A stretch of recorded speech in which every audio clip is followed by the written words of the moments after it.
Assalamualaikum puan dan tuan. Anda berjumpa kembali dengan saya Profesor Suteki di channel yang radikal, ramah, terdidik, dan berakal. Puan dan tuan dijamin tidak akan merugi mengikuti channel ini, maka jangan lupa untuk subscribe, like, comment, and share. Assalamualaikum warahmatullahi wabarakatuh.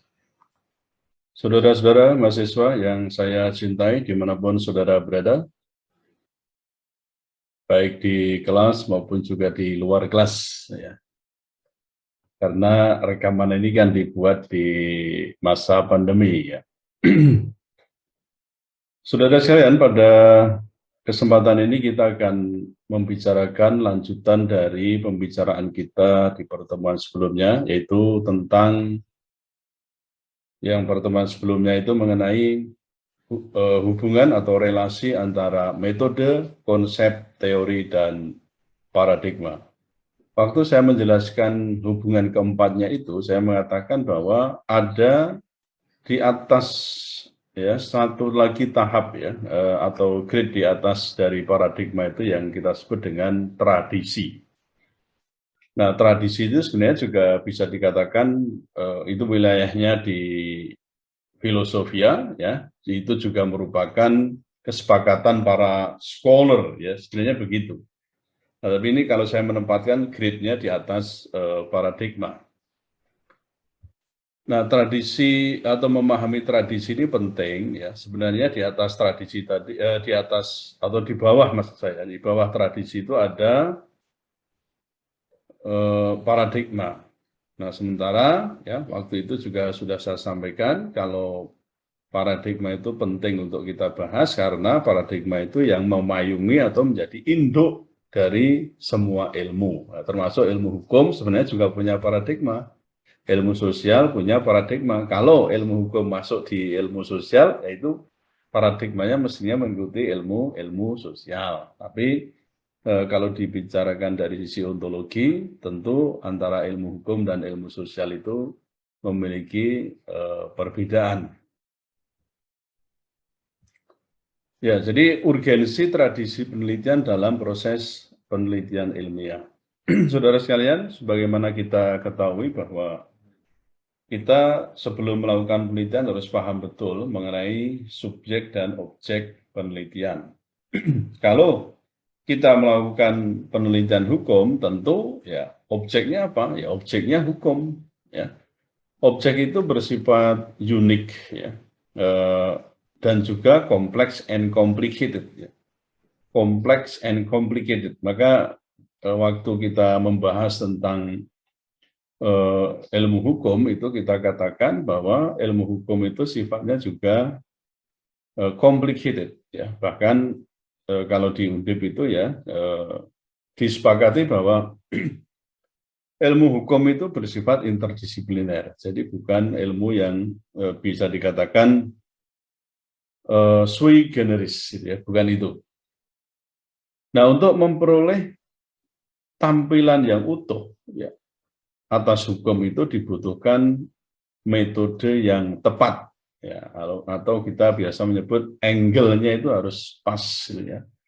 Angle itu sudut pandang, memotretnya harus pas supaya apa? Ya tidak bopeng, gitu ya.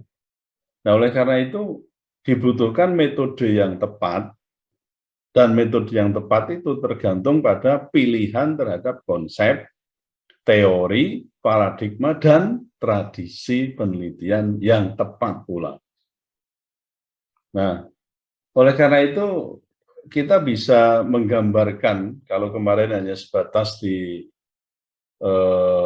apa itu namanya di ranah filosofis paradigma, nah sekarang kita naikkan ke ranah filosofis tapi di tradisi penelitian.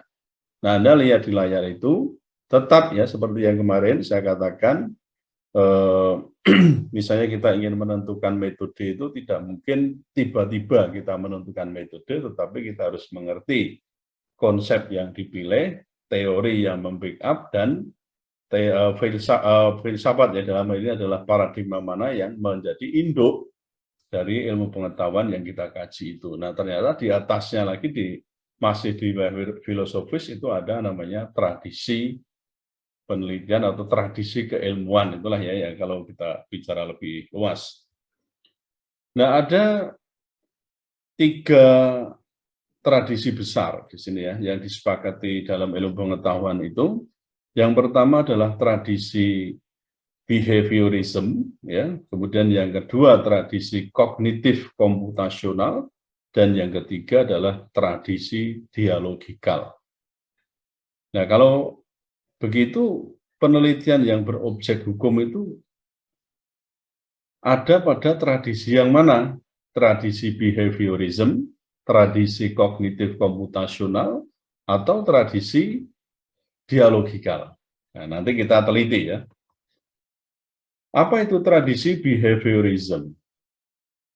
Tradisi ini memiliki karakteristik yang pertama, proses-proses mental peneliti diabaikan, ya, karena yang dilihat ini kalau kita lihat kita behavior yang dimaksud itu ya sama dengan ontologinya itu berarti realitas yang naif ya, sehingga ya apa yang tampak saja langsung kita ambil gitu ya. Gampangnya begitu.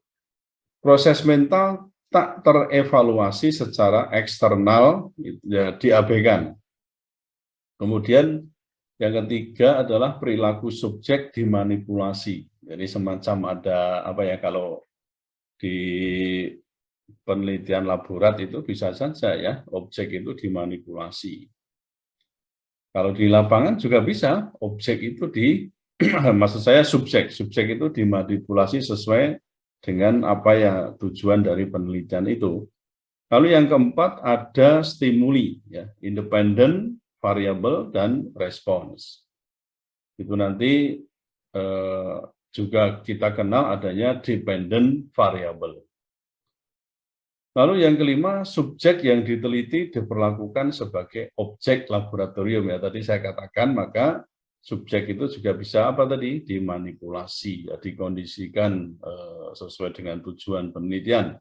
Kemudian yang keenam, pemikiran subjek dan juga penafsirannya diabaikan. Jadi memang itu lepas ya dari subjek penelitian, itu terlepas dari itu apa yang kita tangkap langsung kita analisis gitu ya, langsung kita pakai sebagai bahan nanti untuk membuat simpulan-simpulan. Jadi tradisi behaviorism itu ya boleh dikatakan tadi saya katakan ontologinya adalah realitas yang naif ya. Jadi apa yang langsung ya straight ya, langsung tertangkap itu namanya tradisi behaviorism. Kemudian yang berikutnya adalah tradisi kognitif komputasional. Ada pemisahan antara the human mind dengan the human body. Kemudian yang kedua, human mind superior, ya, lebih superior dikatakan dibanding dengan human body. Nah, ini yang kemudian menjadi fokus penelitian. Penggunaan hipotetiko-deduktif. Jadi dalam penelitian itu kan kita juga mengenal ya sebenarnya itu kalau lengkap ya gabungan antara rasionalisme dan empirisme itu kan dalilnya logiko, hipotetiko, verifikatif. Nah, ini kalau yang verifikatif itu berarti yang induktif. Nah, sekarang kalau yang ini logiko, hipotetiko, deduktif. Berarti ya kalau kita nanti terapkan di ilmu hukum, itu lebih cenderung pada ilmu hukum yang sifatnya normatif. Lalu yang keempat adalah mempertimbangkan pemikiran, penafsiran dan juga penafsiran subjek. Yang kelima, subjek dapat diminta menggunakan intuisi. Kemudian yang keenam, proses mental ya, itu sama dengan proses yang mirip dengan mesin komputer. Ada input, output, ya, kemudian juga term. Ini tradisi kognitif komputasional. Ya, memang agak sedikit sulit ya memahami tentang apa itu tradisi ini karena memang tidak lazim ya dibicarakan di keilmuan, apalagi tentang keilmuan hukum. Ya, tradisi ini nanti yang lebih konkret itu akan bisa diturunkan menjadi tradisi sekunder, kalau saya katakan begitu ya. Kalau tradisi primer ini ya, yang kognitif, komputasional, behavioral, sama dialogikal itu saya sebut ini sebagai tradisi yang bisa dikatakan primer. Nah, nanti lebih konkretnya lagi kita kenal namanya tradisi sekunder yang kita kenal dengan nanti ada yang kuantitatif dan juga kualitatif. Kemudian yang ketiga adalah tradisi dialogikal. Realitasnya adalah majemuk ya, di sini realitasnya jamak. Jamak yang ditafsirkan berbeda-beda oleh individu yang berbeda. Dikatakan dialogikal ini karena sifatnya jamak ya, tergantung dari siapa subjek-subjek yang berpengaruh di situ. Realitas bersifat intersubjectivity ya. Juga dikatakan co-construction, dialogize, dan juga heteroglosia. Ya, itu mengenai realitas. Kemudian yang ketiga adalah fokus. Fokusnya particularities, ya, individualities, ya, bukan grup, melainkan individual behavior. Lalu yang keempat, menekankan pada pentingnya konteks sosial, budaya, politik, sejarah, dan juga kelembagaan. Kemudian yang kelima, penekanan pada teknik dialektikal, ya, dialektikal inter dan intrapsychological atau human mind. Jadi ini kalau kita lebih terapkan itu memang nanti paradigmanya tidak mungkin paradigma yang positivistik ya, dan post positivistik, paling tidak ini paradigma tadi adalah paradigma kritikal dan konstruktivisme ya. Jadi ini yang tadi saya katakan, kalau paradigma kita tarik di atasnya tadi ada tradisi yang sekunder. Nah, nanti di atas paradigma yang ini nanti ada namanya tradisi yang kualitatif ya. Jadi maka tadi saya katakan ketiga tradisi ini saya kira memang harus diterjemahkan lebih konkret ya. Kalau saya menerjemahkannya di halaman 80 ya buku ini ya, supaya lebih jelas nanti di buku metodologi penelitian hukum ya, juga karangan saya ini di halaman 80 dijelaskan bagaimana relasi antara tradisi, yang saya katakan ada tradisi primer dan juga ada tradisi sekunder. Nah, kalau kita baca di halaman 80 ini, maka kognitif, komputasional, dan behavioral, itu saya katakan begitu, ini boleh dikatakan ini adalah tradisi sekunder, ini tradisi primer. Nah, tradisi sekundernya apa? Adalah yang kita sebut dengan kuantitatif. Ya, kuantitatif. Nah, nanti paradigmanya apa? Di situ ada paradigma legal positivism, lalu kemudian juga post positivism. Ingat ya, ini kalau kita agak repot waktu itu saya katakan kalau kita misalnya menarik paradigma sosial itu kemudian ditarik ke paradigma hukum. Karena itu tadi ada sedikit kekacauan ketika kita bicara sama-sama bicara tentang paradigma positivism, tapi untuk hukum dengan untuk untuk ilmu sosial itu beda.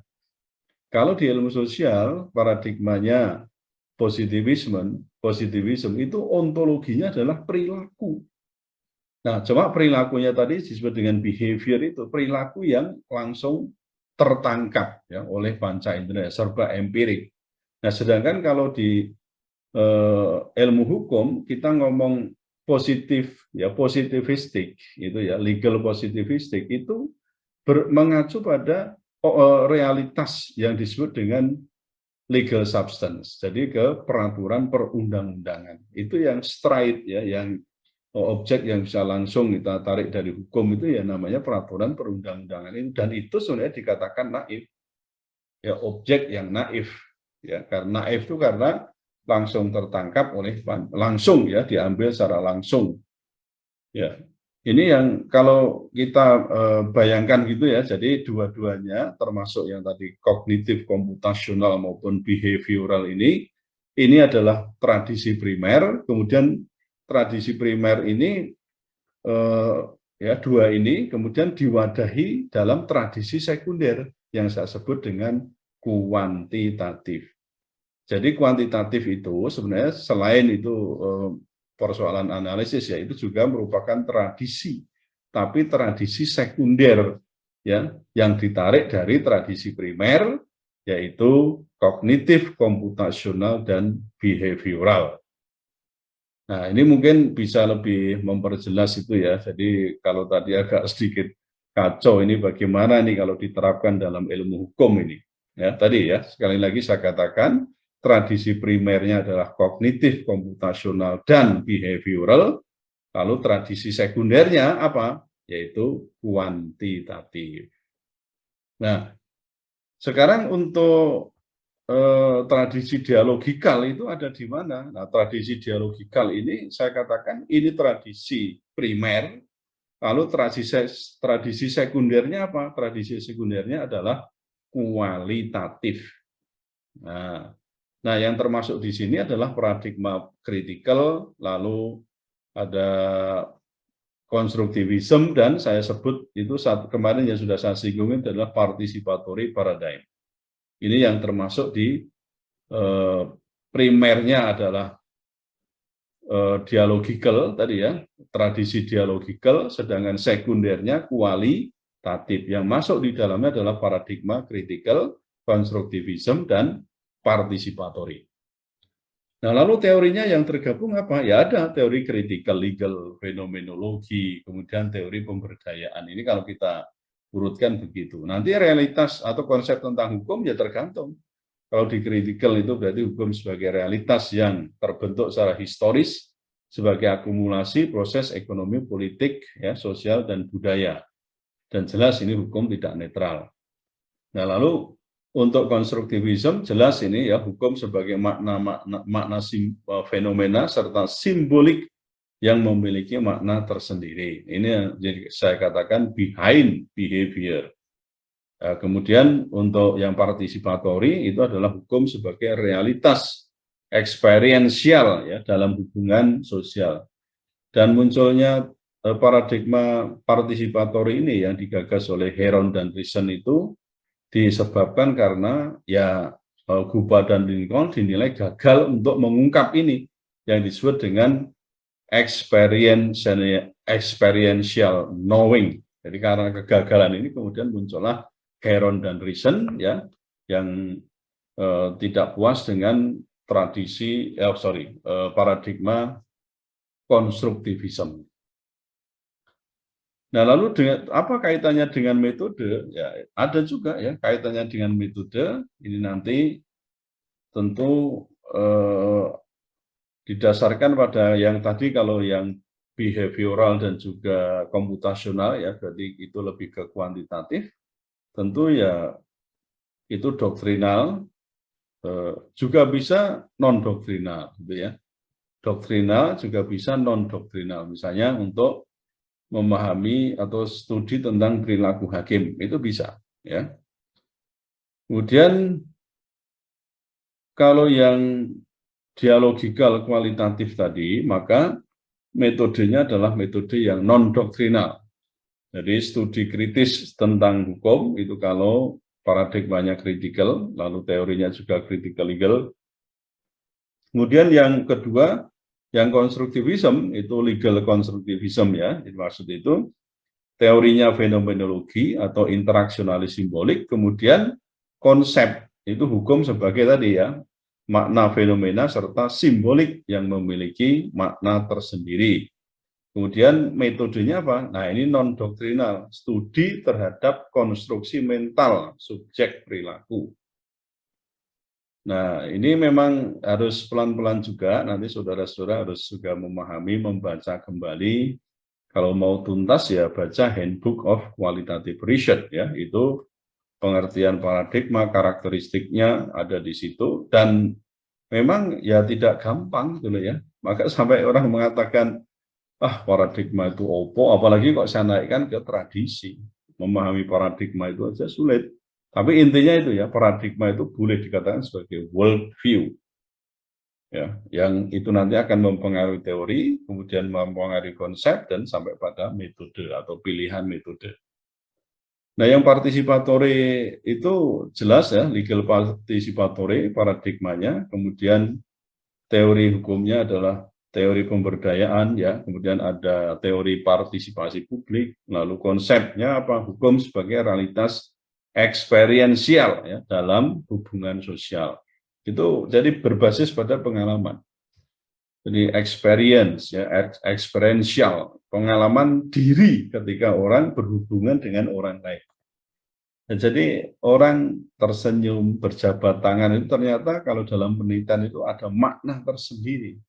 Dan tidak bisa kita anggap sepele. Maka participatory paradigm itu menjadi ya sarana untuk melanjutkan yang sebenarnya kalau persoalan perilaku yang jamak itu kan sudah distudi pada paradigma konstruktivisme. Tapi itu tadi, kenapa kok muncul participatory paradigm? Karena kegagalan paradigma konstruktivisme untuk mengungkap yang disebut dengan experiential knowing itu, atau realitas atau pengetahuan eksperiensial. Nah, jadi kalau kita bicara hukum tentu tidak bisa lepas dari tiga ini ya saudara sekalian, ada legal substance, ada legal structure, dan ada legal culture. Baik external legal culture maupun internal legal culture. Ini menurut Lauren and Friedman. Jadi kalau kita lihat dari sini pun namanya ontologi tentang hukum ya jamak gitu loh ya. Jamak ini. Nggak hanya peraturan saja, tapi juga persoalan kelembagaan, tapi juga persoalan behavior. Bahkan saya katakan behind behavior. Ini kan bicara tentang sesuatu objek ya, studi yang sifatnya itu complex and complicated. Ya, sehingga di pertemuan yang lalu juga sudah saya singgung bagaimana kita bisa memahami hukum dengan baik, itu sampai kita memberikan paling tidak ada 3 pendekatan itu, baik itu pendekatan filosofis, ideologis, metafisis, ya, atau yang kedua adalah pendekatan secara normatif, ya, terhadap hukum. Nanti metodenya jelas ini beda dengan yang normatif filosofis tadi ya ini adalah yang normatif legistis yang sekarang ini. Ya, jadi hukum itu peraturan perundang-undangan sehingga metodenya ya metode yang normatif. Kemudian yang ketiga juga bisa kita tinjau hukum itu dari sisi sosiologis. Nah, apa itu? Nah, ini itu ya, bahwa hukum itu perilaku, behavior. Ya, kalau behavior saja maka cenderung untuk diteliti dengan paradigma tadi. Paradigmanya apa? Paradigmanya ya sudah jelas positivism. Atau kalau itu merupakan realitas yang sama berarti paling tidak masuk di critical legal atau di konstruktivisme, atau juga bisa masuk ke participatory paradigm, tergantung tadi ya. Kalau ontologinya itu ya hukum dikatakan sebagai perilaku yang dipolakan oleh hukum tertentu yang tertangkap oleh panca indera, ya sebatas yang tadi. Kalau disekunderkan tradisinya adalah tradisi kuantitatif bukan kualitatif, tapi begitu sudah jamak yang dicari adalah sesuatu yang ada di balik perilaku, maka apa paradigmanya jelas, paradigma setidaknya kritikal, kemudian konstruktivisme atau paradigma partisipatory. Ya, sekali lagi saya sarankan untuk Anda membaca buku aslinya juga ya. Jadi ada Handbook of Qualitative Research, dan kalau ini nanti kita bicara lebih dalam lagi ya, bicara tentang legal pluralism, itu Anda harus baca bukunya Abbas Tasagori dan bukan itu, maksudnya kalau yang ini Werner Menschke ya. Kalau kita menggunakan pendekatan yang plural atau istilahnya legal pluralism approach, ini Werner Menschke ya dalam bukunya Comparative Law in Global Context ya. Ini artinya kalau nanti ya kita diteruskan ya dari sisi tadi ada tradisi, ada paradigma, ada tradisi primer, sekunder turun ke paradigma, paradigma turun ke teori, teori turun ke konsep, konsep masuk ke metode. Nah ini salah satu ya, ini namanya pendekatan ya. Pendekatan itu mestinya memang di atas metode ya. Jadi ada paradigma, apa namanya, ya proses penelitian sebenarnya kalau dimasukkan ke tesis atau apa. Ada proses penelitian, di situ ada paradigma, ada pendekatan, baru bicara tentang metode sebenarnya begitu. Makanya yang tadi saya sebut itu kan ada pendekatan, ya kemudian ada metode, ya ada pendekatan menemukan konsep, ada metode. Maka metode beda dengan pendekatan. Jadi harus pendekatan dulu sebenarnya, baru kemudian kita bicara tentang metode. Didekati dari mana? Oh, dari sisi filosofis. Nah, metodenya apa? Itu idealis, penafsiran, kontemplatif. Kalau didekati dari sisi normatif, ini namanya pendekatan. Pendekatan menghasilkan konsep, konsep itulah yang kemudian menentukan bagaimana metode itu ditentukan. Yang waktu itu saya sudah singgung dengan rumus yang sederhana, yaitu M sama dengan F dari K. Metode merupakan fungsi dari sebuah konsep. Ya. Dan kemudian yang perlu saudara ketahui juga ya, ini kalau diurut-urut lagi tadi sampai terakhir itu ketemu metode, dan problem itu memang tidak tunggal dan kadang sangat kompleks and complicated. Sehingga apa? Mau nggak mau kita menggunakan metode yang dikatakan campur ya, atau combine atau apalah ya Anda mau menyebut, atau mix. Nah, mix-nya itu bukan tanpa arah ya, bukan tanpa kredo, tapi tetap ada kredo. Maka kalau kita naikkan sampai ke tradisi, kalau menurut saya itu ya, dan ini nanti diamini oleh Abbas Tasawwuri dan Tedli, bahwa tradisi itu juga bisa bercampur ya, combine antara kuantitatif dan juga kualitatif. Anda nanti juga bisa baca bukunya Abbas Tasawwuri dan Charles Tedley itu, atau Anda juga bisa baca bukunya Julia Brennan ya, yang judulnya itu kalau dalam bahasa Indonesia itu adalah memadu ya, memadu penelitian kuantitatif dan kualitatif. Jadi bukan sesuatu hal yang menurut saya yang tabu ya saudara sekalian, ketika kita mau memadu, melakukan mix, yang penting itu tadi tetap ada arah.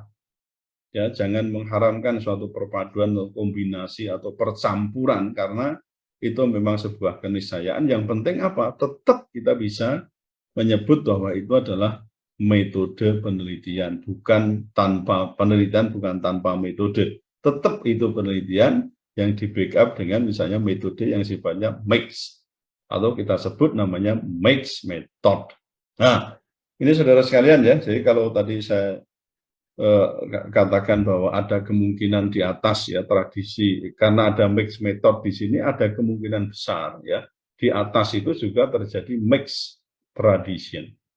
Nah, apalagi kok yang disebut dengan paradigma, bisa enggak orang mengatakan, paradigma itu perang loh.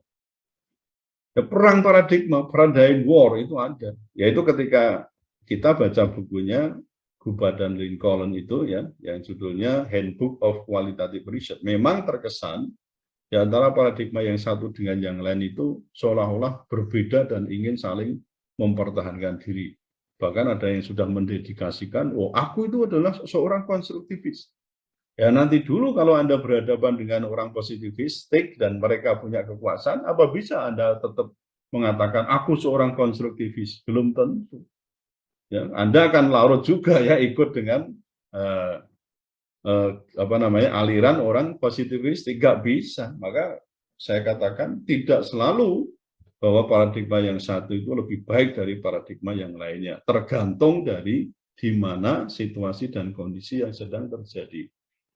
Ya, kalau konstruktivisme itu kan sebenarnya kebenaran itu letaknya pada para pihak ya, atau stakeholder atau apa ya istilahnya itu, juga termasuk informan-informan. Kalau informan mengatakan ini benar ya ikuti itu, karena ini konstruktivisme. Tidak sifatnya itu top down, tapi lebih ke bottom up. Bagaimana menggali kebenaran-kebenaran itu berasal dari bawah. Nah, kalau Anda ketemu dengan yang tadi normatif, top down, apa bisa tetap Anda mengatakan Anda seorang konstruktivism? Nah, ini jadi masalah tersendiri ya, saudara sekalian. Ya, saya kira ini persoalan yang sangat pelik dan sulit juga ya. Kita harus akui, tetapi kita harus berusaha bagaimana bisa memahami pentingnya tradisi penelitian ini dalam penelitian atau proses penelitian. Ya, saya kira itu yang bisa saya sampaikan untuk kesempatan ini. Semoga yang sedikit ini tidak menambah mumet ya, tidak menambah bingung kita. Kita bisa memahami. Intinya di situ. Sebenarnya kalau mau kita potong kompas itu cuma sedikit kok. M sama dengan F dari K. Ya. Jadi metode itu merupakan fungsi dari sebuah konsep wes titik. Sudah sebenarnya gampang itu. Tapi karena kita juga ingin lari bukan hanya sebatas metode, tapi naik lagi ke teori, naik lagi pada paradigma, naik sampai pada topnya itu pada tradisi, ya kita harus mencoba untuk memahaminya, apalagi saudara-saudara yang studinya di magister dan juga di tingkat doktoral. Nah, ini penting sekali untuk memahami apa itu tradisi penelitian atau tradisi ilmu. Nah, pentingnya dalam proses penelitian yang ilmiah. Oke, sementara cukup. Insya Allah kita bertemu di lain waktu dan kesempatan. Assalamualaikum warahmatullahi wabarakatuh.